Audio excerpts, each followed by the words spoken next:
Allez, bienvenue dans ce nouveau tutoriel du Bootcamp Startup Forge. Aujourd'hui, on s'attaque à un morceau vraiment essentiel pour n'importe quelle startup. Comment créer une identité visuelle qui a de l'impact. C'est l'exercice 24 sur 46, donc on est vraiment au cœur du sujet branding. C'est parti. La question qui nous hante tous, n'est-ce pas? Comment on fait pour que notre marque toute nouvelle arrive à se faire une place et à marquer les esprits?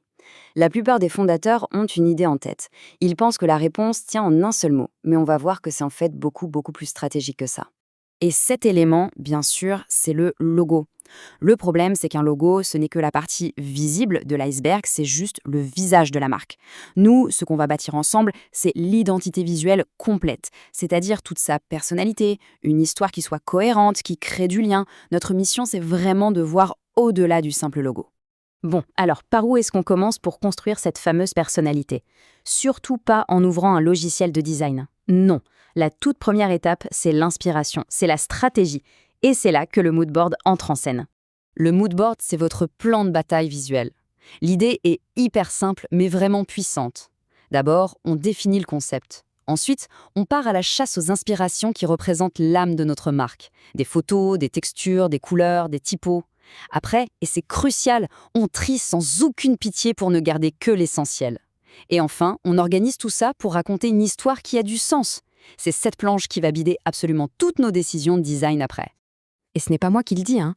Comme le dit très bien le directeur artistique Johann Steinmetz, c'est vraiment une étape décisive.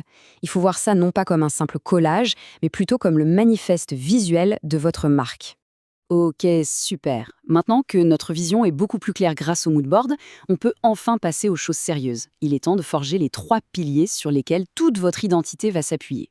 Alors, c'est quoi ces 3 piliers?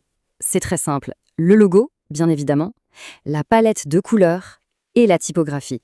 C'est ce trio-là qui va devoir fonctionner en parfaite harmonie. Allez, on commence par la star du show, le logo. Son boulot, c'est d'être identifiable au premier coup d'œil et de fonctionner absolument partout, que ce soit en tout petit sur une icône d'app ou en immense sur une bâche. Les 3 mots d'ordre, simplicité, intemporalité et polyvalence. Voilà le brief. Et pour ceux qui veulent aller vite sans sacrifier la qualité, il y a des outils d'IA comme Luca qui changent vraiment la donne. Vous lui donnez votre secteur, quelques symboles, un style, et en quelques secondes, il vous génère des dizaines de pistes.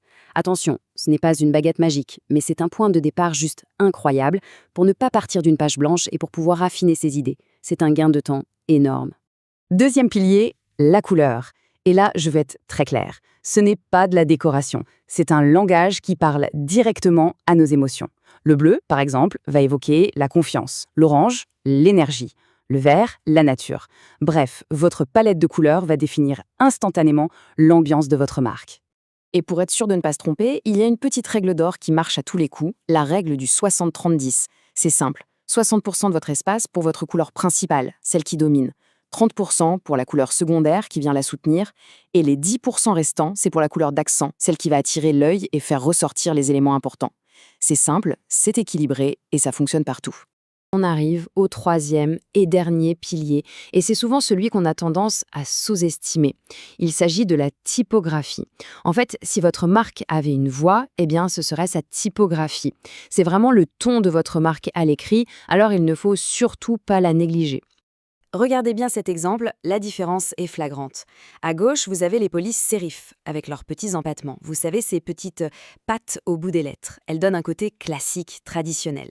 Et à droite, les polices sans sérif, donc sans empattement. Elles sont tout de suite plus modernes, plus épurées, plus directes. C'est un tout petit détail de design, mais ça donne 2 personnalités complètement différentes. Laquelle correspond à votre marque? Ok, on a notre logo, nos couleurs, notre typo. C'est génial. Mais la vraie question, c'est comment est-ce qu'on s'assure que dans 6 mois, dans 1 an, tout le monde dans l'entreprise va utiliser ces éléments de la même façon, avec une cohérence parfaite? Eh bien, c'est exactement pour ça qu'existe la charte graphique. Il faut vraiment voir ça comme le mode d'emploi officiel de votre identité visuelle. C'est le seul et unique document de référence qui va dicter les règles du jeu pour absolument tout le monde. Les designers, l'équipe marketing, les développeurs, tout le monde. Et une charte graphique bien construite, ce n'est pas juste un joli document. Non, c'est un véritable outil de travail. Elle va tout détailler de manière très technique. Comment utiliser le logo, ses différentes versions, les zones de protection autour, les codes couleurs précis pour le web et pour l'impression, les règles pour la typo. Le but final, c'est la cohérence. partout, tout le temps. Et pour vous inspirer, regardez ce que font les meilleurs. Prenez Netflix par exemple. Leur charte est hyper minimaliste, très claire, très directe. On va droit au but. Et à l'opposé, vous avez celle de Discord. Elle est super complète, elle est fun, pleine de personnalité, tout comme leurs produits. Ce sont deux approches très différentes, mais deux exemples parfaits d'une charte qui incarne vraiment l'esprit de la marque. Bon, on a assez parlé de théorie, il est temps de mettre les mains dans le cambouis. On passe à la pratique.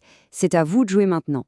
Pour cet exercice précis du Bootcamp Startup Forge, on vous donne un chrono, 50 minutes. Alors oui, ça peut paraître un peu court, mais croyez-moi, avec la méthode et les outils qu'on vient de voir, c'est non seulement faisable, mais c'est même le temps idéal pour forcer à prendre des décisions rapides et efficaces. Concrètement, qu'est-ce qu'on attend de vous à la fin de ces 50 minutes? C'est simple, il y a deux choses à livrer. Premièrement, votre logo finalisé, avec ses variations principales, et deuxièmement, une première ébauche de votre charte graphique qui doit, au minimum, définir vos couleurs et vos polices de caractère.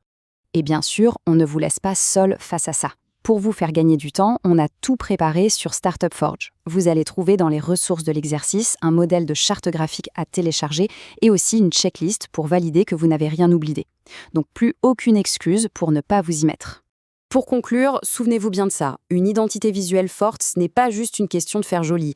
C'est ce qui va construire la confiance et la reconnaissance de votre marque sur le long terme. C'est ça qui transforme un produit en une histoire à laquelle les gens ont envie de croire. Alors la question c'est, est-ce que vous êtes prêt à raconter la vôtre? Bon courage et on se retrouve très vite pour le prochain exercice.